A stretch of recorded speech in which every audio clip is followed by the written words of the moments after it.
लोकांना ते कसे दिसते किंवा आपलं फर्स्ट इंटरॅक्शन त्यांच्यासोबत कसं होतं, याच्यावर जज न करता त्यांच्यासोबत थोडं थांबा, थोडं वेळ द्या.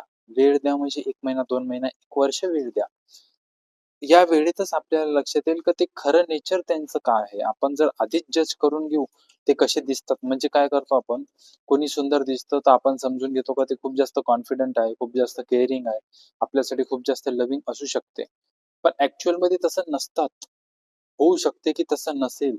कारण जे लोकं आपण ऑलरेडी पर्सिव्ह करून घेतो, आपण विचार असाच करून ठेवलाय की जे लोकं सुंदर दिसतात ते चांगले असतातच. पण ॲक्चुअलमध्ये तसंच असते असं नाही. तर वेळ घ्यायचा, त्यांना जाणून घ्यायचं. वेळेसोबतच आपण लोकांना जाणू शकतो. टाईम द्यायचा.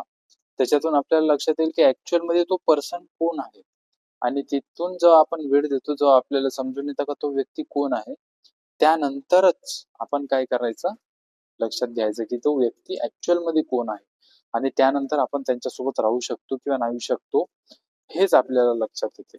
त्याचसोबत कोणत्याच रिलेशनशिपमध्ये जाण्याची घाई कधीच नाही करावी. थोडा वेळ घ्यावा, लोकांना जाणून घ्यावं. कोर व्हॅल्यूज त्यांच्या काय आहे, त्यांच्या नीती काय आहे, ते कसे जगतात, हे जेव्हा आपल्याला माहीत होईल आणि जेव्हा आपण ते फुलफिल करू शकतो. बघा कसं असतं, लाईफमध्ये रिलेशनशिप, रोमॅन्टिक रिलेशनशिप आपला जेव्हा लाईफ पार्टनरचा विषय येतो, तेव्हा आपले कोर व्हॅल्यूज सिमिलर असले पाहिजे. म्हणजे त्यांचे आणि आपले कोर व्हॅल्यूज म्हणजे आपल्या ज्या नीती आहे खूप डीप मधल्या, जे लहानपणीपासून आपल्या रिलिजनमध्ये, आपल्या पॅरेंट्सनुसार, आपल्या सिबलिंग्स, आपल्या मित्रांमधून आपल्यामध्ये सेव्ह होऊन जातात सबकॉन्शियसली आपल्या ब्रेनमध्ये, आपल्याला लक्षात सुद्धा नसते ते आपल्या कोर व्हॅल्यूज आहेत. आपल्याला सर्वात आधी आपल्याला लक्षात घेईल की आपण स्वतःला जाणून घ्यावं लागेल की आपल्या कोर व्हॅल्यूज काय आहेत. आणि त्यानंतर वेळ घेत जेव्हा आपण देतो लोकांना, तेव्हा आपल्याला सुद्धा लक्षात येईल की त्यांच्या कोर व्हॅल्यूज काय आहेत.